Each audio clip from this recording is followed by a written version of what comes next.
जय हिंद दोस्तों, स्वागत है आप सभी का आपके अपने YouTube channel GS hub by DS sir में। तो कैसे हो आप लोग? उम्मीद करता हूं आप सब अच्छे होंगे। दोस्तों, आज की इस श्रृंखला में हम देखने वाले हैं एसएससी सीएचएसएल 2023 का जो एग्ज़ाम है आपका, जो 2 अगस्त से लेकर के 17 अगस्त तक चलने वाला है। ठीक है, इस एग्ज़ाम के लिए एक एसएससी सीएचएसएल की आज 31 जुलाई को महा मैराथन क्लास लेने वाले हैं दोस्तों आपके लिए, जिसमें जीएस जीके तथा स्टैटिक जीके के सभी प्रश्नों को शामिल किया गया है। और लगभग दोस्तों आज आपके टॉप 100 प्रश्न रहने वाले हैं जिनका हम डिटेल से अध्ययन करते हैं, जो एसएससी सीएचएसएल के बार बार एग्जाम में पूछे जाते हैं और प्रीवियस ईयर क्वेश्चन है, सारे के सारे इंपॉर्टेंट है, याद रखेंगे। बस आपको ये क्लास ले लेनी है और आपको गारंटी से पेपर के लिए आपके सफिशिएंट क्वेश्चन करने के लिए मिल जाएंगे इस क्लास से। ठीक है, आज टॉप 100 क्वेश्चनों को देखने वाले हैं जिसमें जीएस जीके और स्टैटिक जीके को देखेंगे। ठीक है, तो आप सभी से निवेदन है, यदि दोस्तों आप एसएससी सीएचएसएल की तैयारी कर रहे हैं तो इस क्लास को पूरा देखिए, क्योंकि एग्ज़ाम से पहले की गई तैयारी आपको एग्ज़ाम में देखने को मिलती है। ठीक है, तो आप पूरी मेहनत से इस क्लास को देखेंगे और ज़्यादा से ज़्यादा दोस्तों में शेयर करेंगे। ठीक है, जो भी विद्यार्थी एसएससी सीएचएसएल की तैयारी कर रहा है उसके लिए इंपॉर्टेंट क्लास है, नॉन स्टॉप। आज हम टॉप 100 क्वेश्चनों को देखने वाले हैं। ठीक है, चलते हैं दोस्तों आज के पहले प्रश्न की तरफ। आज का दोस्तों पहला प्रश्न आपसे कह रहा है, श्रीमंत शंकरदेव किस शास्त्रीय नृत्य से संबंधित हैं? ठीक है, याद रखेंगे, श्रीमंत शंकरदेव की बात करें दोस्तों, ये किस शास्त्रीय नृत्य से संबंधित हो जाएंगे?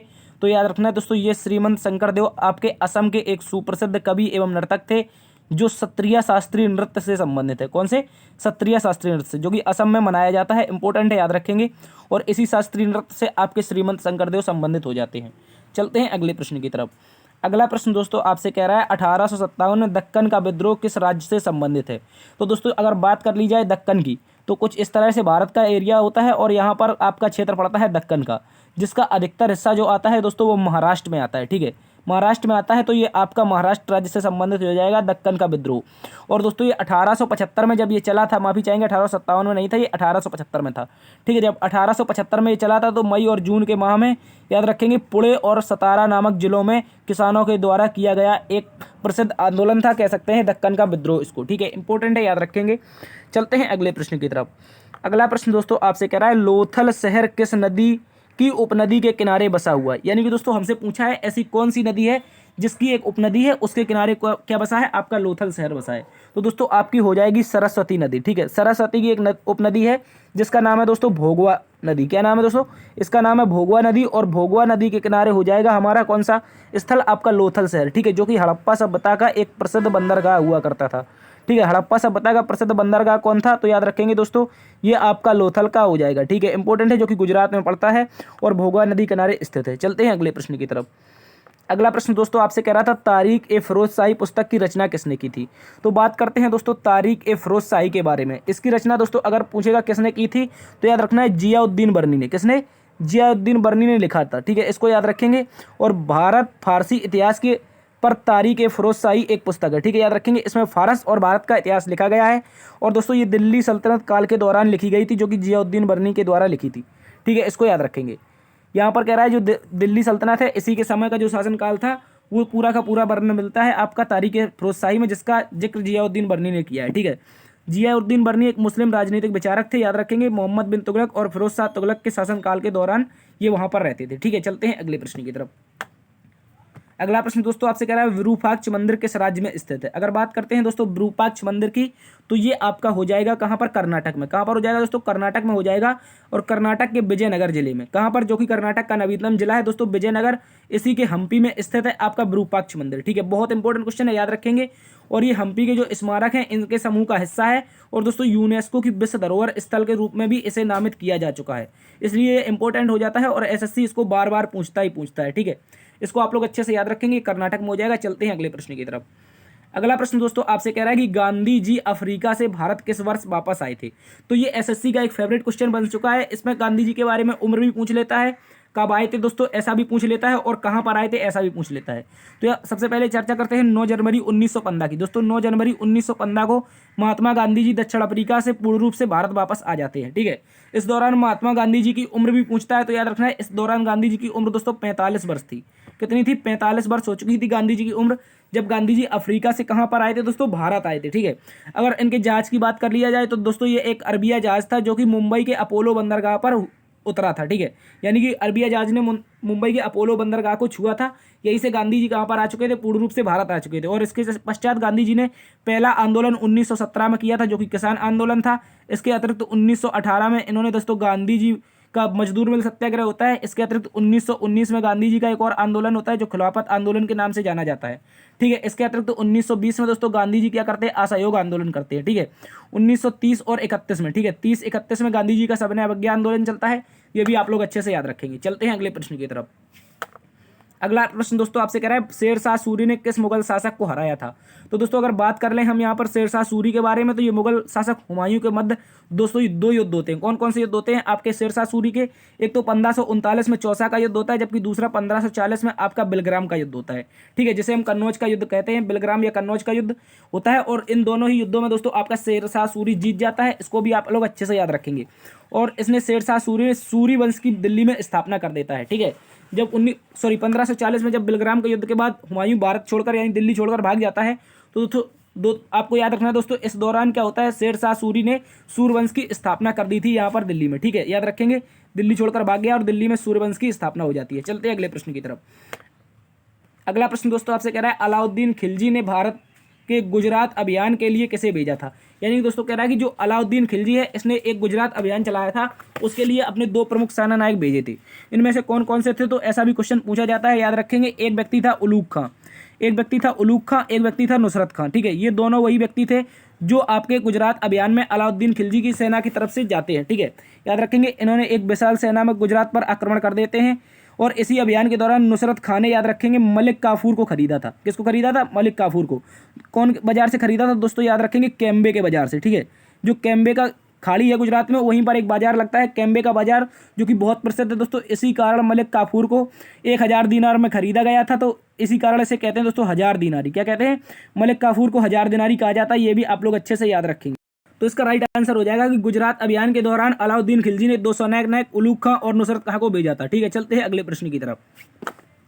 अगला प्रश्न दोस्तों आपसे पूछ रहा था इंसुलिन अग्न्याशय के किस भाग से निकलता है। तो अगर दोस्तों बात कर ली जाए इंसुलिन की, तो ये अग्न्याशय यानी कि पैंक्रियाज, जैसे इंग्लिश में हम पैंक्रियाज कहते हैं, इसका एक अंतःस्रावी भाग है जिसका नाम है लैंगरहैंस की दीपिकाएं। क्या नाम है, लैंगरहैंस की दीपिकाओं में दोस्तों होती हैं आपकी बीटा कोशिकाएं। क्या होती हैं, बीटा कोशिकाएं। और इन्हीं बीटा कोशिकाओं में आपका स्रावित होता है इंसुलिन। कौन सा हार्मोन, याद रखेंगे, इंसुलिन आपका स्रावित होता है लैंगरहैंस की दीपिकाओं में। बीटा कोशिकाएं होती हैं, इन्हीं से होने वाला स्रावित होने वाला ये हार्मोन है। इसको याद रखेंगे। अगर इसकी संरचना की दृष्टि से यह एक पेप्टाइड हार्मोन है। कैसा दोस्तों, ये एक पेप्टाइड हार्मोन है अगर संरचना की दृष्टि से पूछा जाए। ठीक है, इसकी जो रचना होती है यानी कि निर्माण होता है दोस्तों 51 अमीनो एसिड से मिलकर होता है। ठीक है, 51 अमीनो एसिड से मिलकर बनता है आपका इंसुलिन हार्मोन। बहुत इंपॉर्टेंट है, याद रखेंगे। और इंसुलिन की कमी से मधुमेह रोग हो जाता है, इसको भी आप लोग अच्छे से याद रखेंगे। चलते हैं अगले प्रश्न की तरफ।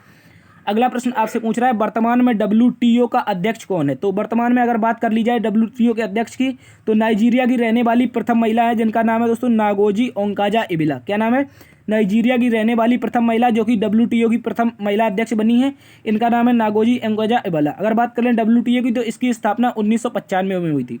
इससे पहले दोस्तों WTO को गेट के नाम से जानते थे। किस नाम से, गेट के नाम से। ठीक है, general agreement trade and tariff के नाम से जानते थे, लेकिन 1995 में इसका नाम बदलकर गेट का क्या कर दिया जाता है, WTO कर जाता है। ठीक है, तो WTO की वर्तमान पहली महिला अध्यक्ष बनी है नागोजी ओंकाजा-इबिला। ठीक है, उसको भी आप लोग अच्छे से याद रखेंगे। पहले इसका नाम क्या था दोस्तों, आपका गेट हुआ करता था। ठीक है, और आपको अगर बात कर ली जाए WTO के मुख्यालय की, दोस्तों ये आपका कहाँ पर हो जाएगा, ये आपका बहुत प्रसिद्ध मुख्यालय है जहाँ पर बहुत सारे मुख्यालय होते हैं। आप लोग कमेंट बॉक्स में छाप के बताएंगे कि कहाँ पर स्थित है। तो अगर बात कर लें दोस्तों WTO के मुख्यालय की, तो ये आपका जिनेवा में हो जाएगा। कहाँ पर हो जाएगा, जिनेवा में। ठीक है, इसको भी आप लोग अच्छे से याद रखेंगे जो कि स्विट्जरलैंड में पड़ता है। अगला प्रश्न दोस्तों आपसे पूछ रहा है कि 52वां संविधान संशोधन किससे संबंधित है। अगर बात कर ले हम 52वें संविधान संशोधन की, ठीक है, यहाँ पर मिस टाइपिंग है, 52वें संविधान संशोधन यानी कि 52 कॉन्स्टिट्यूशनल अमेंडमेंट 1985 में दोस्तों किया जाता है। इसके तहत भारतीय संविधान में अनुसूची 10 को जोड़ा जाता है। किसको जोड़ा जाता है, अनुसूची 10 को जोड़ा जाता है। ठीक है, और अनुसूची 10 में क्या है, इसमें दोस्तों दल बदल कानून है। क्या है, दल बदल कानून। क्वेश्चन पूछ लेगा कि दल बदल कानून किस अनुसूची में है, तो ये अनुसूची 10 में है, जो कि आपकी 52वें संविधान संशोधन अधिनियम 1985 के तहत भारतीय संविधान में जोड़ी जाती है। ठीक है, इसको भी आप लोग अच्छे से याद रखेंगे। और ये राजीव गांधी सरकार में हुआ था। किसकी सरकार में हुआ था दोस्तों? राजीव गांधी सरकार में। ठीक है, इसको भी आप लोग अच्छे से याद रख सकते हैं। चलते हैं अगले प्रश्न की तरफ। अगला प्रश्न दोस्तों आपसे कह रहा है कि ऑस्ट्रेलियाई ओपन 2023 का खिताब किसने जीता है? तो अगर बात कर लें ऑस्ट्रेलियाई ओपन 2023 के खिताब के बारे में, तो इसका खिताब दोस्तों जीता है सर्बिया के खिलाड़ी हैं जिनका नाम है नोवाक जोकोविच। क्या नाम है दोस्तों? नोवाक जोकोविच ने जीता है ऑस्ट्रेलियाई ओपन 2023 का खिताब। बहुत इंपॉर्टेंट है, याद रखेंगे। सर्बिया के खिलाड़ी हैं जिनका नाम नोवाक जोकोविच है, जो कि टेनिस से संबंधित है। किससे संबंधित है? याद रखेंगे, क्वेश्चन पूछ लेगा नोवाक जोकोविच किससे संबंधित है, तो याद रखना है टेनिस से। ठीक है, इसके अतिरिक्त अगर महिला एकल की बात की जाए तो इसका खिताब बेलारूस की एक खिलाड़ी है जिनका नाम है आर्याना सबालेंका। क्या नाम है? आर्याना सबालेंका ने दोस्तों क्या जीता है? आपका ऑस्ट्रेलियाई ओपन 2021 में महिला एकल का खिताब जीता है। ठीक है, और ऑस्ट्रेलियाई ओपन महिला एकल में दोस्तों आपकी जो उपविजेता रही है वो भारतीय टीम रही है। ठीक है, सॉरी, जो महिला मिक्स डबल है, सॉरी, जो माफ़ी चाहेंगे, जो आपका मिक्स डबल होता है। क्या होता है? टेनिस में एक मिक्स डबल होता है जिसमें एक पुरुष और एक महिला खेलती है। ठीक है, तो मिक्स डबल में आपकी भारतीय महिला खिलाड़ी हैं सानिया मिर्जा और रोहन बोपन्ना, ये उपविजेता रहे हैं। जबकि राफेल मोटास और स्टेफनी आपकी ये रही है विजेता, ये कि मिक्स डबल की। ठीक है, इसको भी आप लोग अच्छे से याद रखेंगे क्योंकि यहाँ पर आपकी सानिया मिर्जा का नाम आता है, जो कि भारत के एक मशहूर टेनिस खिलाड़ी हैं। चलते हैं अगले प्रश्न की तरफ। अगला प्रश्न दोस्तों आपसे कह रहा है किस अनुच्छेद में जबरन गवाही पर रोक की गई है? तो अगर बात कर लेते हैं जबरन गवाही की रोक की, तो ये हो जाएगा आपका अनुच्छेद 20 का क्लॉज 3। अनुच्छेद 20 का क्लॉज 3 कहता है दोस्तों इसके अंदर जबरन गवाही पर रोक लगाई गई है। ठीक है, यानी कि कोई भी व्यक्ति अपने खिलाफ स्वयं जबरन गवाही नहीं दे सकता है। ठीक है, इसके अतिरिक्त अनुच्छेद 20 की बात कर लें तो अपराध दोष सिद्धि से संबंधित यहाँ पर संरक्षण का प्रावधान है। और अनुच्छेद 20 का क्लॉज 2 कहता है कि एक अपराध के लिए एक सजा मिलेगी। ठीक है, इसको भी याद रखेंगे। चलते हैं अगले प्रश्न की तरफ। अगला प्रश्न दोस्तों आपसे कह रहा है भारत की प्रथम महिला लोकसभा स्पीकर कौन थी? तो अगर बात कर लें यहाँ पर हम महिला लोकसभा स्पीकर जो कि भारत की प्रथम थी, इनका नाम था श्रीमती मीरा कुमार। क्या नाम था? श्रीमती मीरा कुमार भारत की प्रथम महिला लोकसभा स्पीकर थी। और बात कर लें भारत के प्रथम लोकसभा स्पीकर की, तो दोस्तों गणेश वासुदेव मावलंकर, इन्हें हम शॉर्ट में दोस्तों जीवी मावलंकर भी कहते हैं। क्या कहते हैं? जीवी मावलंकर भी कहते हैं। ये आपके प्रथम क्या थे? आपके लोकसभा स्पीकर थे, जबकि प्रथम महिला आपकी मीरा कुमार हो जाती हैं। ठीक है, अगर बात कर लें प्रथम लोकसभा का गठन कब हुआ था, तो याद रखेंगे 1952 में। प्यारे साथियों, 1952 में पहली बार आम चुनाव के लिए के बाद क्या होता है? लोकसभा का गठन होता है। ठीक है, आम चुनाव हो जाते हैं, उसके बाद क्या बनती है? लोकसभा बनती है। ठीक है, और इस लोकसभा के प्रथम जो स्पीकर थे वो आपके कौन थे? गणेश वासुदेव मावलंकर थे। ठीक है, इसको याद रखेंगे। चलते हैं अगले प्रश्न की तरफ। अगला प्रश्न दोस्तों कह रहा है वर्तमान में भारत के अटॉर्नी जनरल कौन है? तो अगर बात कर ले हम वर्तमान में भारत के अटॉर्नी जनरल के रूप में किसे नियुक्त किया गया है, तो याद रखेंगे इनका नाम है आर वेंकट रमणी। क्या नाम है? आर वेंकट रमणी दोस्तों आपके भारत के क्या बने हैं? आपके अटॉर्नी जनरल बने हैं। ठीक है, यानी कि महान्यायवादी बने हैं। अगर बात कर लें भारतीय संविधान में क्या इसका जिक्र मिलता है, तो जो अटॉर्नी जनरल है इसका उल्लेख भारतीय संविधान के अनुच्छेद 76 में मिलता है। ठीक है, और यह भारत सरकार का सर्वोच्च विधि अधिकारी होता है। क्या होता है? भारत सरकार का सर्वोच्च विधि अधिकारी, यानी कि भारत सरकार का सबसे बड़ा वकील कह सकते हैं या फिर कह सकते हैं सबसे बड़ा जानकार होता है। ठीक है, इसको याद रखेंगे कानून का। अगला प्रश्न दोस्तों आपसे कह रहा है कि पोलियो रोग किस अंग को प्रभावित करता है? तो ये एक इंपॉर्टेंट क्वेश्चन है। बात कर लेंगे पोलियो रोग के बारे में, तो ये सबसे पहले करता है दोस्तों, सर्वाधिक जो प्रभावित होता है वो आपका तंत्रिका तंत्र होता है। शरीर में जो सबसे प्रभावित होने वाला अंग है पोलियो रोग से, वो आपका तंत्रिका तंत्र। ठीक है, याद रखेंगे।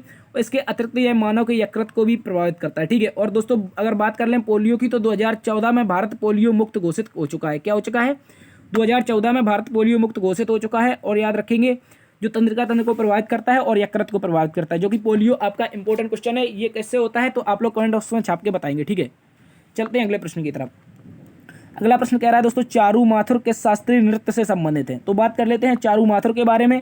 ये भारत के मणिपुरी शास्त्रीय नृत्य के प्रमुख नर्तक हैं। कौन है? जो आपके चारू माथुर हैं दोस्तों, ये भारत का सुप्रसिद्ध शास्त्रीय नृत्य जिसका नाम है मणिपुरी, जो कि मणिपुर राज्य में मनाया जाता है। ठीक है, और मणिपुरी शास्त्रीय नृत्य की बात करते हैं, यह मणिपुर राज्य में मनाता है। यह भगवान कृष्ण और राधा के प्रेम को दर्शाता है। ठीक है, याद रखेंगे। तो क्वेश्चन पूछ सकता है कि राधा और कृष्ण के प्रेम से संबंधित शास्त्रीय नृत्य कौन सा है, तो आपका हो जाएगा दोस्तों ये मणिपुरी शास्त्रीय नृत्य। ठीक है, और इसी के कलाकार हैं आपके चारू माथुर। ठीक है, और इसी मणिपुरी से संबंधित है दोस्तों आपकी झाबेरी बहन है। ठीक है, झाबेरी बहनों के बारे में भी बहुत पूछा जाता है। दर्शना झाबेरी, नैना झाबेरी वगैरह, ये झाबेरी बहनें हैं। ठीक है, ये 3 बहनें थी और ये तीनों क्या करती थी? मणिपुरी शास्त्रीय नृत्य करती थी। ठीक है, और अगर बात कर लें इस नृत्य की नृत्यांगनाओं में झाबेरी बहनें प्रमुख रूप से नाम आता है। ठीक है, चलते हैं अगले प्रश्न की तरफ। अगला प्रश्न दोस्तों आपसे कह रहा है 2022 में बेंगलुरु में कौन सा सुपर कंप्यूटर स्थापित किया गया है? तो बात कर लेते हैं यहाँ पर इंडियन इंस्टीट्यूट ऑफ साइंस की, यानी कि IISc की। तो ये दोस्तों आपकी बेंगलुरु में स्थित है। ठीक ठीक है, याद रखेंगे। जो बेंगलुरु में स्थित है ये आपकी IISc है, यानी कि इंडियन इंस्टीट्यूट ऑफ साइंस, ठीक है, इसको याद रखेंगे। और अगर बात कर लें यहाँ पर इस नेशनल में, यानी कि इसमें एक नेशनल सुपर कंप्यूटर मिशन के तहत, IISc में दोस्तों नेशनल सुपर कंप्यूटर मिशन के तहत परम प्रवेगा का, ठीक है, याद रखेंगे। भारत का सुपर कंप्यूटर है परम प्रवेगा, ठीक है, इसको यहाँ पर स्थापित किया गया है। कहाँ पर? IIT बेंगलुरु में, ठीक है, इसको कह सकते हैं IISc बेंगलुरु में, ठीक है। और इसके अतिरिक्त बात कर लें अगर दोस्तों भारत में सुपर कंप्यूटर का जनक किसे कहते हैं, तो विजय भटकर आपके भारत में सुपर कंप्यूटर के जनक हो जाएंगे, ठीक है। इसके अतिरिक्त दोस्तों याद रखेंगे जो आपका भारत में पहला सफल सुपर कंप्यूटर बना था वो आपका परम 8000 था, ठीक है। विजय भटकर के द्वारा दोस्तों 2 सुपर कंप्यूटर बनाए गए थे। कौन कौन थे? एक परम 10,000 था, ठीक है, कौन था? परम 10,000, और जबकि दूसरा आपका परम 8000 था। लेकिन परम 10,000 आपका विफल हो जाता है और परम 8000 सक्सेस होता है। तो इसका पहला सक्सेस सुपर कंप्यूटर कौन था? आपका परम 8000 था। इंपॉर्टेंट है, याद रखेंगे। इसके अतिरिक्त और क्वेश्चन याद रखना है, क्वेश्चन पूछ सकता है कि IIT गुवाहाटी में कौन सा आपका स्थित है, IIT गुवाहाटी में आपका कौन सा सुपर कंप्यूटर स्थित है, ठीक है। IIT गुवाहाटी की बात की जाए तो दोस्तों यहाँ पर हो जाएगा परम कामरूप। क्या हो जाएगा? परम कामरूप, ठीक है, कामरूप। ये आपके सारे के सारे जो सुपर कंप्यूटर हैं दोस्तों, ये CDEC नामक संस्था है जो कि पुणे में है, इसके द्वारा बनाए जाते हैं, ठीक है। इसके अतिरिक्त पूछ सकता है आपसे IIT रुड़की के बारे में, ठीक है। IIT रुड़की में दोस्तों कौन सा स्थित है, तो याद रखेंगे IIT जो रुड़की है यहाँ पर आपका हो जाएगा परम गंगा। क्या हो जाएगा? परम गंगा सुपर कंप्यूटर स्थित हो जाएगा, ठीक है, इसको भी याद रखेंगे। इसके अतिरिक्त IIT जो खड़गपुर है, कौन सी IIT आपकी जो खड़गपुर है दोस्तों, इस खड़गपुर में अगर पूछ लेगा कौन सा स्थित है तो याद रखेंगे परम शक्ति, ठीक है, परम शक्ति IIT खड़गपुर में स्थित है, ठीक है। तो याद रखेंगे परम जो शक्ति है ये आपका IIT खड़गपुर में हो जाएगा, परम गंगा आपका IIT रुड़की में हो जाएगा, ठीक है। इसके अतिरिक्त परम कामरूप कहाँ पर हो जाएगा? असम में हो जाएगा, ठीक है, गुवाहाटी में। इन सभी को आपको अच्छे से याद रखना है, ठीक है। चलते हैं अगले प्रश्न की तरफ। अगला प्रश्न दोस्तों आपसे कह रहा है भारत की समुद्री सीमा निम्नलिखित में से किस देश से मिलती है। तो अगर दोस्तों बात कर लें भारत की समुद्री सीमा के बारे में, तो यहाँ पर सक्रिय रूप से भारत के जो समुद्री देश हैं, साझेदार हैं, यानी कि पड़ोसी देश हैं, उनमें से Pakistan, Bangladesh, Myanmar, Thailand, Indonesia, Sri Lanka शामिल है। यानी कि कुल मिलाकर भारत के 7 पड़ोसी देश हैं जो कि समुद्री सीमा साझा करते हैं, ठीक है। इनमें याद रखेंगे भारत के पड़ोसी देशों में जबकि बात कर लें 3 देश ऐसे हैं जो आपके लैंड की सीमा साझा करते हैं, और कौन सी सीमा? समुद्री सीमा भी साझा करते हैं। तो इनमें से हो जाएंगे आपके पाकिस्तान, बांग्लादेश, म्यांमार, जो कि समुद्र से भी सीमा साझा करते हैं और आपके धरती से भी, यानी कि लैंड वाइज सीमा भी साझा करते हैं, ठीक है। याद रखेंगे ये दोनों ऐसे समुद्री देश हैं जो भौगोलिक रूप से भारत से मिलते हैं, ठीक है। और अगर बात कर लें भारत का सर्वाधिक सीमा किससे लगती है, तो बांग्लादेश से लगती है, ठीक है। ये लगती है आपकी 40-96 किलोमीटर। इसको भी आप लोग अच्छे से याद रखेंगे। चलते हैं अगले प्रश्न की तरफ। अगला प्रश्न दोस्तों कह रहा है पृथ्वी पर सूर्य का प्रकाश आता है तो हमें कौन सा विटामिन प्राप्त होता है। तो इसको भी आप लोग अच्छे से याद रखेंगे। जब सूर्य का प्रकाश पृथ्वी पर आता है तो इसमें हमारी त्वचा में टकराता है, और त्वचा में जब टकराता है तो यहाँ पर इससे टकराकर विटामिन डी का निर्माण करता है। किससे? सूर्य का प्रकाश त्वचा से टकराकर विटामिन डी का निर्माण करता है। इंपॉर्टेंट है, अच्छे से याद रखेंगे। और इससे बहुत सारे रोगों में हमको राहत मिलती है। जैसे आपका दोस्तों एक रोग होता है ऑस्टियोमलेसिस। कौन सा? ऑस्टियोमलेसिस, ठीक है, इसको याद रखेंगे। ऑस्टियोमलेसिस से हमें छुट्टी मिलती है, ठीक है, जो कि विटामिन डी की कमी से होता है। ये होता है युवाओं में। किस में होता है? वयस्कों में, कह सकते हैं युवाओं में, यानी कि वयस्कों में होने वाला रोग है ऑस्टियोमलेसिस, जो विटामिन डी की कमी से होता है। इसके अलावा आपका होता है रिकेट्स। कौन सा रोग होता है दोस्तों? रिकेट्स रोग होता है, जो कि बच्चों में होता है। ये भी आपका विटामिन डी की कमी से ही होता है, ठीक है। किस में होता है? तो बच्चों में होता है। यदि जब हमको विटामिन डी नहीं मिलेगी तो इन रोगों से हमारी लड़ने की क्षमता कम हो जाएगी, ठीक है। तो आपको सूर्य के प्रकाश में थोड़ी देर सुबह के प्रकाश में टहलना है, जो कि सूर्य का लाल प्रकाश होता है, उसी में आपकी विटामिन डी मिलती है, ठीक है। इसको भी आप लोग अच्छे से याद रखेंगे। चलते हैं अगले प्रश्न की तरफ। अगला प्रश्न कह रहा है दोस्तों दिल्ली सल्तनत में स्थायी सेना का प्रावधान किसके द्वारा किया गया था। मानते हैं दोस्तों आपको सारे क्वेश्चन आते होंगे, लेकिन ये क्वेश्चन आपके जो एग्जाम से पहले आपको रिवीजन कराने का जो तरीका होता है, ये एक इंपॉर्टेंट तरीका बन जाता है, ठीक है। तो आपको ये क्लास को ज़्यादा से ज़्यादा देखना है, ठीक है। तो वही क्वेश्चन हमसे अगला क्वेश्चन कह रहा है कि दिल्ली सल्तनत में स्थायी सेना का प्रावधान किसने किया था, ठीक है। इंपॉर्टेंट है, याद रखेंगे। तो स्थायी सेना की अगर दोस्तों चर्चा कर लेंगे, यहाँ पर किसने की थी स्थायी सेना का प्रावधान? खिलजी वंश के सबसे प्रतापी शासक अलाउद्दीन खिलजी के द्वारा किया गया था। किसके द्वारा? अलाउद्दीन खिलजी, यानी कि इसको हम दोस्तों ए के नाम से शॉर्ट में जानते हैं, ठीक है। अलाउद्दीन खिलजी ने, खिलजी वंश का शासक था, और इसने क्या करी थी दोस्तों? अपनी स्थायी सेना का प्रावधान रखा था। और सेना के लिए दोस्तों इसने पोशाक यानी कि वर्दी भी सिलवाई थी, ठीक है। जिस वर्दी की आज आप तैयारी कर रहे हैं वो कभी अलाउद्दीन खिलजी ने अपनी सेना को दी थी, ठीक है। इसको भी याद रखेंगे। और दिल्ली सल्तनत के द्वितीय सिकंदर के रूप में जाना जाता है इसको। किसको? अलाउद्दीन खिलजी को दिल्ली सल्तनत का सेकंड सिकंदर कहते हैं। क्यों कहते हैं? क्योंकि ये भी चाहता था दोस्तों सिकंदर की तरह पूरी दुनिया को जीतना, लेकिन अल्प समय में इसकी मृत्यु हो जाती है, ठीक है। चलते हैं अगले प्रश्न की तरफ। अगला प्रश्न दोस्तों आपसे कह रहा था कि यूनेस्को की विश्व धरोहर सूची में भारत के कुल कितने स्थल शामिल हैं। तो इस तरह से अगर बात कर लें भारत के कुल स्थलों के बारे में, तो दोस्तों 40 स्थल, कितने 40 विश्व धरोहर सूची में भारत के स्थल शामिल हैं, याद रखेंगे। इनमें से अगर नवीनतम की चर्चा करें तो दोस्तों गुजरात राज्य में हड़प्पा सभ्यता का एक स्थल है जिसका नाम है धौलावीरा। क्या नाम है? धौलावीरा आपका हड़प्पा सभ्यता से संबंधित है। और याद रखेंगे इसमें क्या है, ये आपका भारत का नवीनतम विश्व धरोहर है। ठीक है, इसके अलावा 39वें नंबर की भी याद रखनी है, जो कि आपकी विश्व धरोहर रामप्पा मंदिर के रूप में तेलंगाना में स्थित है। ठीक है, इसको भी आप लोग अच्छे से याद रखेंगे। तो भारत में कुल मिलाकर के 40 आपकी विश्व धरोहर स्थल हैं। अगर बात कर लें पहली बार विश्व धरोहर भारत में कब बनी थी, तो 1983 में 3 स्थलों को शामिल किया गया था। ठीक है, इसको याद रखेंगे। चलते हैं अगले प्रश्न की तरफ। अगला प्रश्न दोस्तों आपसे कह रहा है 2023 में किस भारतीय अमेरिकी को पद्म भूषण से सम्मानित किया गया है। यह भी इंपॉर्टेंट क्वेश्चन है दोस्तों। 2023 में भारत में पद्म भूषण का सम्मान वितरित हुआ है और दोस्तों ये मिला है कुल 6 लोगों को। कितने लोगों को मिला है? कुल 6 लोगों को दिया गया है। ठीक है, जिसमें भारतीय अमेरिकी जो पद्म भूषण से सम्मानित व्यक्ति हैं जिनका नाम है आर श्रीनिवास। क्या नाम है? आर श्रीनिवास दोस्तों ये भारतीय अमेरिकी है, यानी कि ये भारतीय मूल के अमेरिका में रहने वाले व्यक्ति हैं। इनको आर श्रीनिवास वर्धन को 2023 में भारत के दूसरे सर्वोच्च सम्मान पद्म भूषण से सम्मानित किया गया है। ठीक है, इसको याद रखेंगे। सॉरी, पद्म विभूषण से। पहले इन्हें पद्म भूषण भी मिल चुका है, लेकिन अब इन्हें क्या मिला है? पद्म विभूषण मिला है। ठीक है, और 2023 में कुल 6 लोगों को दोस्तों पद्म विभूषण दिए गए हैं, जिनमें से आपके नंबर 1 पर बालकृष्ण दोषी, एस.एम. कृष्णा हो जाएंगे, दिलीप महालनोबिस हो जाएंगे, मुलायम सिंह यादव हो जाएंगे और जाकिर हुसैन हो जाएंगे। ठीक है, ये सारे के सारे 6 व्यक्ति हैं जिनको क्या मिला है? पद्म विभूषण मिले हैं। ठीक है, इसको भी याद रखेंगे। चलते हैं अगले प्रश्न की तरफ। अगला प्रश्न दोस्तों आपसे कह रहा है कि भारतीय राष्ट्रीय कांग्रेस की प्रथम महिला अध्यक्ष कौन सी है। ठीक है, कह रहा है भारतीय राष्ट्रीय कांग्रेस की प्रथम भारतीय महिला अध्यक्ष कौन सी है। ठीक है, तो बात कर लेते हैं दोस्तों यहाँ पर प्रथम भारतीय महिला अध्यक्ष के बारे में, जो कि श्रीमती सरोजिनी नायडू हो जाएंगी। ठीक है, सरोजिनी नायडू को वर्ष 1925 में कांग्रेस के कानपुर अधिवेशन में भारतीय राष्ट्रीय कांग्रेस की दूसरी महिला अध्यक्ष चुना गया था। तो क्वेश्चन बनना चाहिए कि पहली महिला अध्यक्ष कौन थी, तो याद रखेंगे 1917 में कोलकाता के अधिवेशन में दोस्तों श्रीमती एनी बेसेंट को क्या बनाया गया था? कांग्रेस की प्रथम महिला अध्यक्ष चुना गया था। ठीक है, इसको भी याद रखेंगे। चलते हैं अगले प्रश्न की तरफ।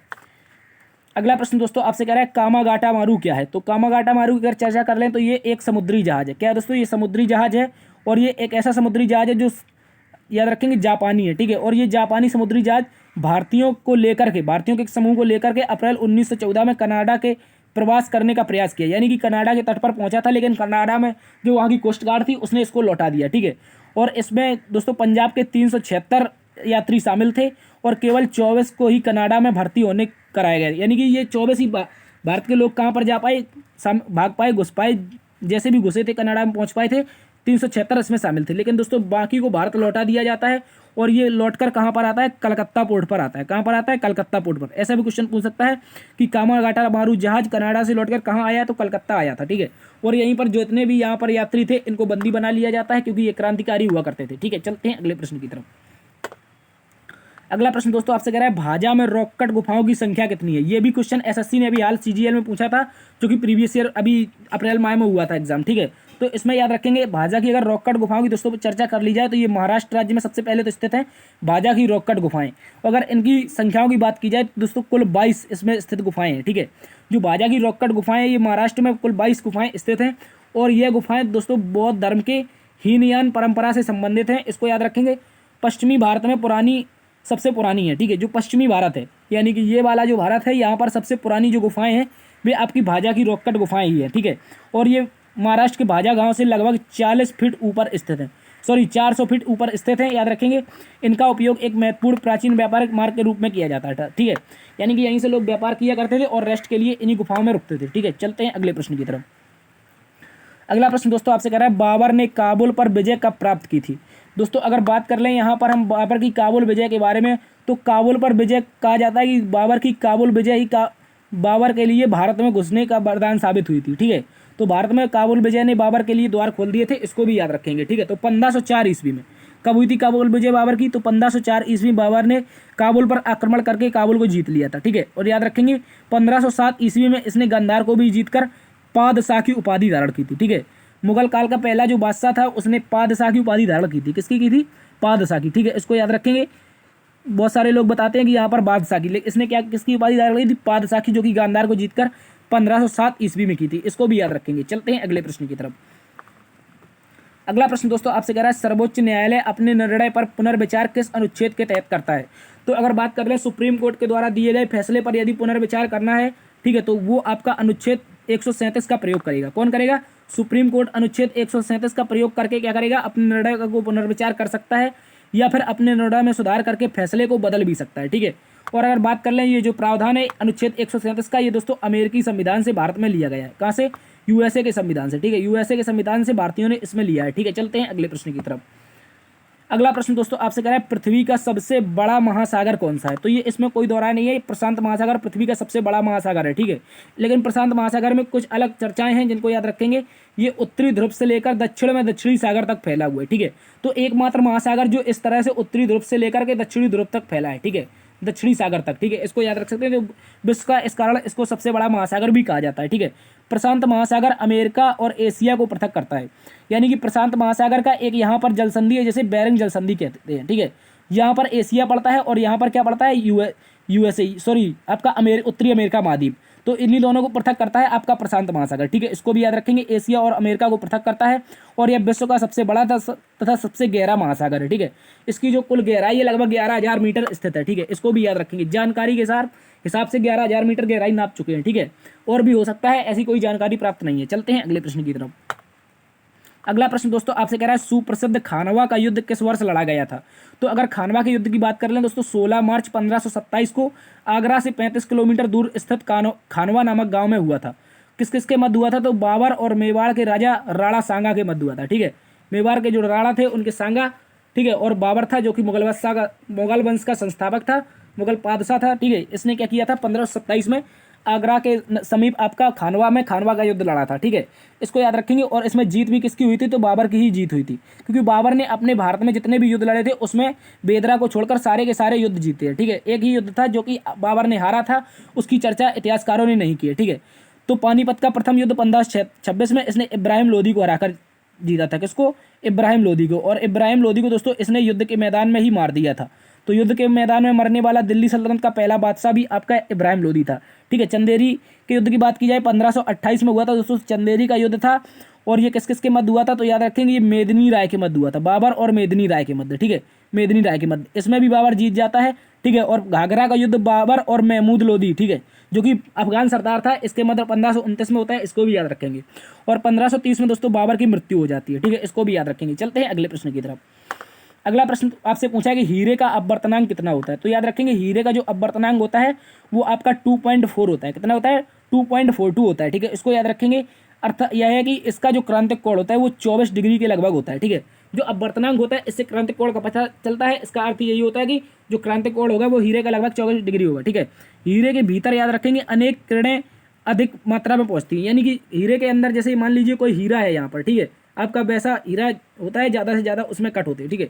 तो हीरे में यदि एक कोने से हम किरण प्रसारित करेंगे तो ये अपने कोणों से टकराती हुई पूरे हीरे को चमकदार बना देगी, ठीक है। यही कह रहा है कि इसके लिए आपतन कोण क्रांतिक कोण से बड़ा होना चाहिए, यानी कि हीरे की किरण को यदि चमकना है ज़्यादा से ज़्यादा तो आपतन कोण क्रांतिक कोण से बड़ा होगा, ठीक है। इसको याद रखेंगे। और यहाँ पर ये किरणें अनेक बार हीरे के भीतर ही परिवर्तित होकर दर्शक तक पहुँचती हैं, इस कारण हीरा अधिक चमकदार दिखाई देता है, ठीक है। इसको याद रखेंगे। तो अपवर्तनांक आपका 2.42 हो जाएगा। चलते हैं अगले प्रश्न की तरफ। अगला प्रश्न दोस्तों आपसे कह रहा है रॉ का नया चीफ किसे नियुक्त किया गया है। अगर बात करते हैं रॉ के बारे में तो सबसे पहले इसका फुल फॉर्म पूछा जाता है रिसर्च एंड एनालिसिस विंग। क्या है?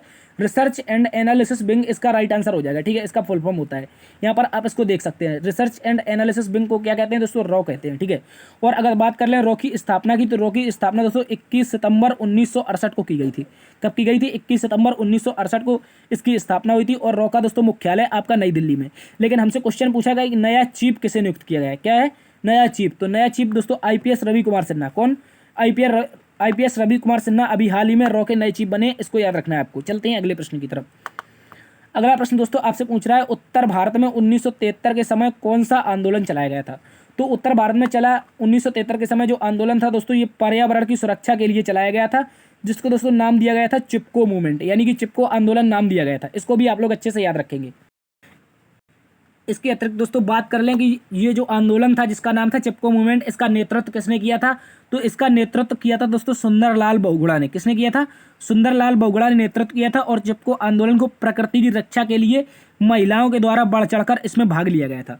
यानी कि जो चिपको आंदोलन था, जो सुंदरलाल बोगड़ा के द्वारा चलाया जा रहा था, उसमें महिलाओं ने भी भाग लिया था। क्यों भाग लिया था? क्योंकि ये इन्होंने प्रकृति की रक्षा के लिए चलाया था। ठीक है, इस समय क्या हुआ था, फॉरेस्ट गार्ड ने, उत्तर प्रदेश की उस समय फॉरेस्ट गार्ड थी, उसने हुक्म दे दिया था कि 1973 में जो उत्तराखंड है, उत्तराखंड के क्षेत्र के पेड़ को काट दिया जाए। ठीक है, जिसके तहत वहाँ पर विकास हो सके। ठीक है, लेकिन सुंदरलाल बोगड़ा और महिलाओं ने कुछ वहाँ पर ज़्यादा से ज़्यादा आंदोलन चला दिया और वो पेड़ों में चिपक गए। उन्होंने कहा यदि पेड़ों को काटेंगे तो हमको काटना पड़ेगा। ठीक है, क्योंकि ये लोग प्रकृति की बहुत ज़्यादा पूजा करते थे। ठीक है, इसी कारण इन्होंने प्रकृति की रक्षा के लिए, आपका पर्यावरण की सुरक्षा के लिए चिपको मूवमेंट चलाया था। ठीक है, इसको याद रखेंगे, जो कि 1973 में चला था, वर्तमान उत्तराखंड में। ठीक है, चलते हैं अगले प्रश्न की तरफ।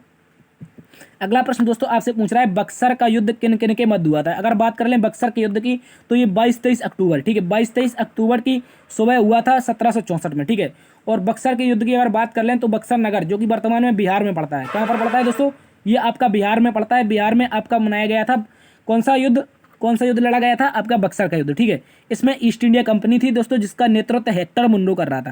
क्वेश्चन पूछ सकता है कौन आपका नेतृत्व कर रहा था, ईस्ट इंडिया कंपनी का। ठीक है, जबकि दूसरी तरफ मुगल बादशाह तथा नवाबों की सेनाएं थी। ठीक है, इन दोनों के मध्य लड़ा गया था। तो एक तरफ त्रिगुट सेना थी, कौन सी सेना, एक तरफ त्रिगुट सेना थी, जिसमें आपका कौन कौन था, मीर कासिम था, अवध का नवाब आपका सुजाउद्दौला था, जबकि मुगल बादशाह आपका शाह आलम द्वितीय था। ठीक है, इन तीनों की त्रिगुट सेनाओं ने हेक्टर मुनरो के खिलाफ युद्ध लड़ा था। लेकिन संयुक्त सेना का जो नेतृत्व किया था दोस्तों, वो हेक्टर मुनरो ने किया था, और अपनी सूझबूझ के साथ इसने कंपनी को जितवा दिया था। यानी कि ईस्ट इंडिया कंपनी इस युद्ध में जीत जाती है। ठीक है, और इस युद्ध में हेक्टर मुनरो की जीत होती है। ठीक है, इसको याद रखेंगे। इसके तहत उसके बाद दो संधियां होती हैं, 12 अगस्त और 16 अगस्त 1765 को, जिन्हें दोस्तों इलाहाबाद की संधि के नाम से जाना जाता है। ठीक है, इसमें शाह आलम द्वितीय और आपके अवध के नवाब की क्या कर दी जाती है, पेंशन तय कर दी जाती है। ठीक है, इसको भी याद रखेंगे। चलते हैं अगले प्रश्न की तरफ। अगला प्रश्न दोस्तों आपसे कह रहा है, बैरन द्वीप निम्नलिखित में से किसका हिस्सा है। तो अगर बात कर लें दोस्तों बैरन द्वीप की, तो बैरन द्वीप आपके भारत का एक हिस्सा है। ठीक है, भारत का हिस्सा है, लेकिन क्वेश्चन यहाँ पर आपसे एग्जाम में ऑप्शन में भारत नहीं देगा। ठीक है, आपको देगा अंडमान निकोबार। क्या देगा दोस्तों, अंडमान निकोबार। ठीक है, ये अंडमान एंड निकोबार का हिस्सा है। ठीक है, अंडमान जो निकोबार दोस्तों द्वीप समूह है, इसी का हिस्सा है आपका बैरन द्वीप। और बैरन द्वीप भारत का एकमात्र सक्रिय ज्वालामुखी है। ठीक है, भौगोलिक दृष्टि से यह अंडमान निकोबार द्वीप समूह का हिस्सा है। ठीक है, इसको याद रखेंगे। तो इसका राइट आंसर अंडमान निकोबार आपको लगाकर आना है। ठीक है, चलते हैं अगले प्रश्न की तरफ।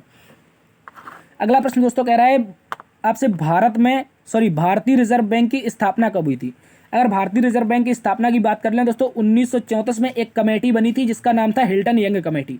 हिल्टन यंग की कमेटी जो थी, इसकी सिफारिश पर भारतीय रिजर्व बैंक की स्थापना 1 अप्रैल 1935 को होती है। कब होती है, 1 अप्रैल 1935 को भारतीय रिजर्व बैंक की स्थापना होती है। और दोस्तों इसके जो प्रथम गवर्नर थे उस समय अंग्रेजी थे, और इनका नाम था ओसबोर्न स्मिथ, जिसे दोस्तों हम ओ स्मिथ के नाम से जानते हैं। किस नाम से जानते हैं, ओ स्मिथ के नाम से जानते हैं। ये भारत के आरबीआई के पहले गवर्नर हुआ करते थे। ठीक है, और इससे पहले ये संयुक्त रूप से दोस्तों बैंक हुआ करती थी भारत पाकिस्तान की। ठीक है, 1 जनवरी 1949 को, ठीक है, 1 जनवरी 1949 को आरबीआई का राष्ट्रीयकरण कर दिया जाता है और इसे भारतीय बैंक घोषित कर दिया जाता है। ठीक है, इसको भी याद रखेंगे।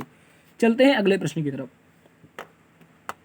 अगला प्रश्न दोस्तों आपसे पूछ रहा है, जर्मनी के स्टुटगार्ट में भारतीय झंडा किसने फहराया। तो बात कर लेते हैं जर्मनी के स्टुटगार्ट की। तो यहाँ पर मैडम भीकाजी कामा के द्वारा दोस्तों जर्मनी के स्टुटगार्ट में भारतीय झंडा फहराया गया था। इसको आप लोगों को अच्छे से याद रखना है। और भीकाजी रुस्तम कामा याद रखेंगे, ये एक भारतीय स्वतंत्रता सेनानी थी, और इन्हें दोस्तों भारतीय क्रांति की माता भी कहा जाता है। क्या कहा जाता है, जिस प्रकार भारतीय क्रांति के पिता आपके महात्मा गांधी हैं, तो उस प्रकार भारतीय क्रांति की जो माता है वो आपकी कौन हो जाएंगी, मैडम भीकाजी कामा हो जाएंगी। ठीक है, याद रखेंगे 1907 में इन्होंने पहली बार विदेशी धरती पर भारतीय झंडा फहराया था। ठीक है, ये आपका तिरंगा नहीं था, ये दूसरे कलर का था, लेकिन भारतीय झंडा था। ठीक है, इसको याद रखेंगे। चलते हैं अगले प्रश्न की तरफ। अगला प्रश्न दोस्तों आपसे बता रहा है, प्रधानमंत्री जनधन योजना की शुरुआत किस वर्ष हुई थी। प्रधानमंत्री अगर जनधन योजना की बात कर लें दोस्तों, तो ये विश्व की वित्तीय समावेशन की सबसे बड़ी योजना है। जो आपकी प्रधानमंत्री जनधन योजना है दोस्तों, ये वित्तीय समावेशन की विश्व की सबसे बड़ी योजना है। इसको आप लोग अच्छे से याद रखेंगे। ठीक है, तो प्रधानमंत्री जनधन योजना जैसे पीएमजेडीवाई के रूप में जाना जाता है, इसकी घोषणा 15 अगस्त 2014 को दोस्तों लाल किले की प्राचीर से की गई थी। कहाँ से की गई थी, लाल किले की प्राचीर से। पहली बार मोदी जी ने यहाँ पर 2014 में प्रधानमंत्री बनते हैं, और इन्होंने सबसे पहले क्या किया, प्रधानमंत्री जनधन योजना की शुरुआत की थी। ठीक है, और इस योजना का जो शुभारंभ था दोस्तों, ये हुआ था 28 अगस्त 2014 को। हालांकि इस योजना की जो घोषणा हो गई थी वो 15 अगस्त को, लेकिन शुरुआत कब हुई थी, 28 अगस्त 2014 को। तो आपको 28 अगस्त 2014 याद रखना है, बहुत इंपॉर्टेंट है, जो पीएमजेडीवाई के लिए अति महत्वपूर्ण माना जाता है। ठीक है, इसको भी आप लोग अच्छे से याद रखेंगे।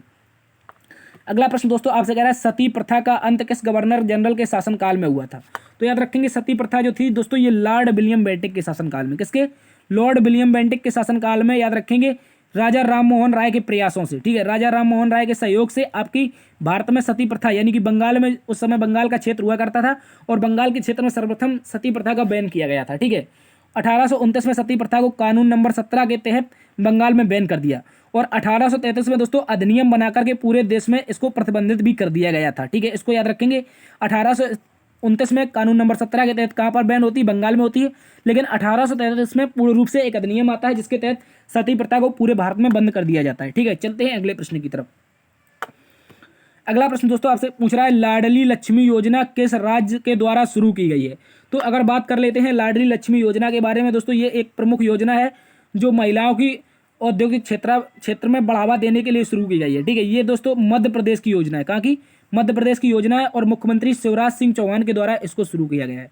किसके द्वारा? मुख्यमंत्री शिवराज सिंह जो चौहान है इनके द्वारा इसको शुरू किया गया है। इसके अतिरिक्त मध्य प्रदेश सरकार ने लाडली बहना योजना की भी शुरुआत की है, ठीक है। तो लाडली लक्ष्मी योजना और लाडली बहना योजना ये दोनों की दोनों आपकी कहाँ से हो जाएंगी दोस्तों? ये आपकी हो जाएंगी मध्य प्रदेश की, इंपॉर्टेंट है। और शिवराज सिंह चौहान मध्य प्रदेश के मुख्यमंत्री हैं, जबकि मध्य प्रदेश के जो राज्यपाल हैं वो आपके फागू चौहान हैं। चलते हैं अगले प्रश्न की तरफ। अगला प्रश्न दोस्तों आपसे पूछ रहा है कि ब्रजभूषण कावड़ा किससे संबंधित है? अगर बात कर लेते हैं ब्रजभूषण कावड़ा के बारे में तो दोस्तों याद रखना है जो ब्रजभूषण कावड़ा है सुप्रसिद्ध भारत के एक संगीतकार हैं।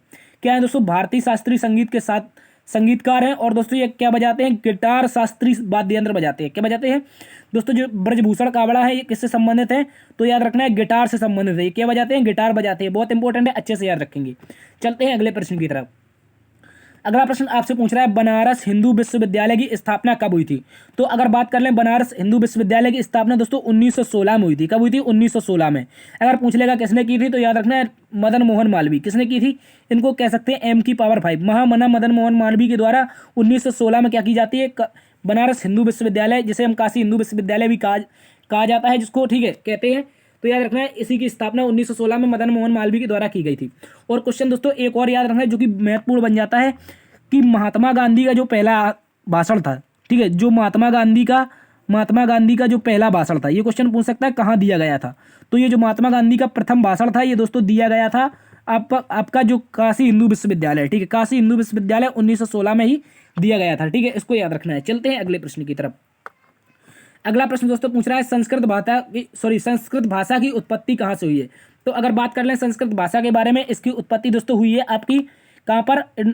आमतौर पर बात करते हैं जो संस्कृत भाषा है इसकी उत्पत्ति इंडो आर्यन रूप में मानी जाती है। किसके रूप में? इंडो आर्यन के रूप में मानी जाती है। यानी कि जो आर्य लोग थे वही आए थे और उन्होंने सबसे पहले संस्कृत भाषा की उत्पत्ति की थी, ठीक है। उन्होंने सबसे पहले संस्कृत भाषा का प्रयोग किया था और जो सबसे पुरातन वेद है जिसका नाम है ऋग्वेद दोस्तों, इसी में सबसे पहले संस्कृत भाषा का उल्लेख मिलता है, ठीक है। ऋग्वेद में सबसे पहले संस्कृत भाषा का उल्लेख मिलता है, ये याद रखना है आपको। और ये इंडो आर्यन सभ्यता के लोगों के द्वारा लिखा गया था, ठीक है। तो मान सकते हैं कि जो संस्कृत भाषा है इसकी उत्पत्ति इंडो आर्यन सभ्यता में हुई थी, ठीक है। लगभग 3000 ईसा पूर्व या फिर 2000 ईसा पूर्व के बीच रचित आपका जो ऋग्वेद है ये आपका 10-28 भजनों यानी कि सूक्तों से संबंधित है। और इसमें दोस्तों टोटल 10 आपके सूक्त क्या है? आपके यहाँ पर 10 आपके भाग मिलते हैं और आपके 1028 सूक्त हैं। तो आपको याद रखना है दोस्तों जो आपका ऋग्वेद है इसमें 10 मंडल और 1028 सूक्त हैं। इसी को सबसे पहले संस्कृत भाषा में लिखा गया था, ठीक है। और इंडो आर्यन जनजाति के द्वारा इसको बोला जाता था, ठीक है, इसको भी याद रखेंगे। चलते हैं अगले प्रश्न की तरफ। अगला प्रश्न दोस्तों आपसे पूछ रहा है सोनल मानसिंह किस लोक नृत्य से संबंधित है? अगर सोनल मानसिंह की बात कर ले तो याद रखना ये जो सोनल मानसिंह है दोस्तों भारत की एक शास्त्रीय नृत्य की प्रसिद्ध नृत्यांगना है और ये क्या करती हैं? आपकी भरतनाट्यम करती हैं। इसके साथ साथ सोनल मानसिंह ओडिसी से भी संबंधित हो जाएंगी, ठीक है। तो सोनल मानसिंह आपकी भरतनाट्यम और उसके साथ साथ ओडिसी यानी कि 2 शास्त्रीय नृत्यों से संबंधित है। 1992 में दोस्तों इन्हें क्या मिला था? 1992 में पद्म भूषण मिला था, जबकि 2003 में इन्हें पद्म विभूषण से सम्मानित किया गया था। इसको भी आप लोग अच्छे से याद रखेंगे। चलते हैं अगले प्रश्न की तरफ। अगला प्रश्न आपसे एक बार फिर से पूछा है इंसुलिन किस भाग से निकलता है? ये रिपीटेड क्वेश्चन है, ठीक है। ये पैंक्रियाज यानी कि आपके पैंक्रियाज के जो लैंगरहैंस की दीपिका है बीटा कोशिकाओं से निकलता है, इसको याद रखेंगे। चलते हैं अगले प्रश्न की तरफ। अगला प्रश्न आपसे पूछ रहा है दोस्तों, मेहरौली का लौह स्तंभ कहाँ पर स्थित है? तो मेहरौली की अगर लौह स्तंभ की बात की जाए दोस्तों, जो मेहरौली का लौह स्तंभ है ये आपका दिल्ली में कुतुब मीनार के परिसर में स्थित है। कहाँ पर? दिल्ली में जो कुतुब मीनार परिसर है, कुतुब मीनार के परिसर में आपका मेहरौली लौह स्तंभ लगा हुआ है, ठीक है। और इसका निर्माण की बात कर ली जाए दोस्तों, ये चंद्रगुप्त विक्रमादित्य, दोस्तों ये गुप्त वंश का शासक था चंद्रगुप्त विक्रमादित्य, जिसे हम चंद्रगुप्त सेकंड के नाम से भी जानते थे, ठीक है। इसी के द्वारा इसका निर्माण करवाया गया था, जिसे मेहरौली का लौह स्तंभ कहते हैं, ठीक है। लेकिन अलाउद्दीन खिलजी इसको वापस कहाँ पर? दिल्ली ले जाता है उखाड़ करके, ठीक है, इसको याद रखेंगे। अगला प्रश्न दोस्तों आपसे पूछ रहा है, रक्त परिसंचरण की खोज किसके द्वारा की गई थी? तो याद रखेंगे विलियम और हार्वे नामक दो वैज्ञानिक थे, इनके द्वारा दोस्तों आपकी रक्त परिसंचरण की खोज की गई थी, ठीक है। विलियम हार्वे के द्वारा याद रखेंगे खोज की गई थी रक्त परिसंचरण की, ठीक है, इसको याद रखेंगे, ब्लड सर्कुलेशन की। विलियम हार्वे नामक वैज्ञानिक का नाम आता है। 1628 ईस्वी के बाद 1628 ईस्वी में इनके द्वारा रक्त परिसंचरण की खोज की गई थी। इस कारण इन्हें रक्त परिसंचरण का पिता भी कहते हैं, ठीक है। और रक्त परिसंचरण है, इसका अध्ययन जो होता है दोस्तों ये कहलाता है एंजियोलॉजी, ठीक है। जो रक्त परिसंचरण इसका अध्ययन एंजियोलॉजी कहलाता है, जबकि रक्त परिसंचरण का पिता जो है वो आपको विलियम हार्वे को कहा जाता है, ठीक है, याद रखेंगे। चलते हैं अगले प्रश्न की तरफ। अगला प्रश्न आपसे दोस्तों कह रहा है, पोट्टी श्री रामालू किस राज्य से संबंधित है? तो पोट्टी श्री रामालू की बात की जाए तो दोस्तों ये भारत के एक प्रमुख क्रांतिकारी रहे थे। स्वतंत्रता के पश्चात इन्होंने मद्रास से अलग आंध्र प्रदेश मांग उठाई थी, ठीक है, यानी कि मद्रास राज्य से अलग होकर के आंध्र प्रदेश राज्य की मांग उठाई थी।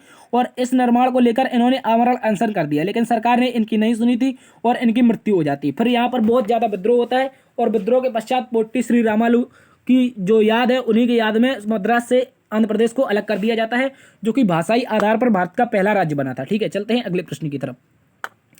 अगला प्रश्न दोस्तों आपसे पूछ रहा है, पुरंदर की संधि किस वर्ष हुई थी? तो अगर बात कर लें पुरंदर की संधि के बारे में, तो ये एक आपके मुगल काल की एक प्रमुख संधि के रूप में जानी जाती है।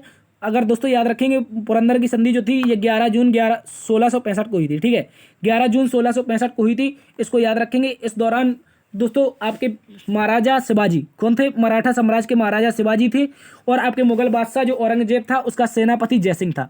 तो इन दोनों के मध्य पुरंदर की संधि होती, जिसके तहत कुछ जो महाराजा शिवाजी के किले थे, उनके किले आपके मुगल बादशाह के पास चले जाते हैं, ठीक है। और महाराजा शिवाजी इसके बाद कुछ ही किलों के साथ संतुष्ट रहते हैं, उसके बाद ये दोबारा से आक्रमण करने का प्रयास करते हैं, लेकिन विफल रहते हैं, ठीक है। तो पुरंदर की संधि 1165 में हुई थी, जो कि जयसिंह और शिवाजी के बीच हुई थी, ठीक है, इसको याद रखेंगे। चलते हैं अगले प्रश्न की तरफ। अगला प्रश्न दोस्तों आपसे पूछ रहा है, एक मिनट, ठीक है, अगला प्रश्न आपसे दोस्तों पूछ रहा है कि किस महासागर में सर्वाधिक ज्वालामुखी विस्फोट होते हैं? तो अभी हमने चर्चा की थी विश्व के सबसे बड़े महासागर की। तो पृथ्वी पर स्थित सबसे बड़ा महासागर जिसका नाम प्रशांत महासागर है, इसी का एक एरिया है जिसे दोस्तों रिंग ऑफ फायर नाम से जानते हैं। किस नाम से जानते हैं? इसको हिंदी में दोस्तों कहते हैं अग्निवलय। क्या कहते हैं? अग्निवलय, ठीक है। क्वेश्चन अगर हिंदी में दे दे तो आपको कंफ्यूज नहीं होना है, या तो रिंग ऑफ फायर पूछेगा, रिंग ऑफ फायर एरिया कहाँ पर है? प्रशांत महासागर में है, या फिर पूछ लेगा अग्निवलय एरिया कहाँ पर है, ठीक है। तो ये भी आपका प्रशांत महासागर में हो जाएगा, ठीक है। और इसी रिंग ऑफ फायर में दोस्तों सर्वाधिक ज्वालामुखी विस्फोट होते हैं और सर्वाधिक भूकंप आते हैं, और ये कहाँ पर स्थित है? प्रशांत महासागर में स्थित है, ठीक है। इसके अतिरिक्त याद रखना है, भूमध्य सागर का प्रकाश स्तंभ किसे कहते हैं? ये भी क्वेश्चन बहुत ज्यादा एसएससी पूछता है, ठीक है। भूमध्य सागर का जो प्रकाश स्तंभ है, ठीक है, याद रखेंगे, भूमध्य सागर का प्रकाश स्तंभ, ये भी क्वेश्चन पूछता है, तो आप लोग कमेंट बॉक्स में छाप के बताएंगे ये क्या हो जाएगा, ठीक है। अगर बात कर लें भूमध्य सागर के प्रकाश स्तंभ के बारे में, तो ये आपका स्ट्राम्बोली ज्वालामुखी हो जाता है। क्या हो जाता है? स्ट्राम्बोली ज्वालामुखी। स्ट्राम्बोली जो ज्वालामुखी है दोस्तों, इसे भूमध्य सागर का क्या कहते हैं? प्रकाश स्तंभ कहते हैं। चलते हैं अगले प्रश्न की तरफ। तो ये थी साथी आज की मैराथन क्लास। उम्मीद करता हूँ आज के टॉप 100 क्वेश्चन थे वो आपको पसंद आए होंगे। दोस्तों इनको हमने एक सांस में करने का प्रयास किया है, ठीक है, नॉन स्टॉप इसको किया है, इस कारण आप इनको देख सकते हैं दोबारा से। एक आपके लिए ये एसएससी जो सीजीएल है एग्जाम, इसको क्रैक करने में महत्वपूर्ण योगदान देने वाली है क्लास, ठीक है। तो दोस्तों आपसे निवेदन है, यदि क्लास आपको पसंद आई है तो आप एक बार से सेशन को लाइक कर दीजिए, दोस्तों में सेशन को शेयर करिए। यदि चैनल पर नए हैं तो इस सेशन को सब्सक्राइब जरूर कर लीजिए, ठीक है। इस चैनल को सब्सक्राइब कीजिए, इस सेशन को ज़्यादा से ज़्यादा दोस्तों को शेयर कीजिए, ठीक है। लगभग ये आपकी 1.25 घंटे की क्लास है, ठीक है। तो उम्मीद करता हूँ आपको इस मैराथन में मजा आया होगा, ठीक है। इस तरह की और मैराथन के लिए अपने चैनल को सब्सक्राइब जरूर करें। देखते रहिए जी ऐसा बाई डे सर, बड़ों का सम्मान करना, छोटों को प्यार देना। तब तक के लिए अपना भी ख्याल रखना। मिलते हैं कल। जय हिंद।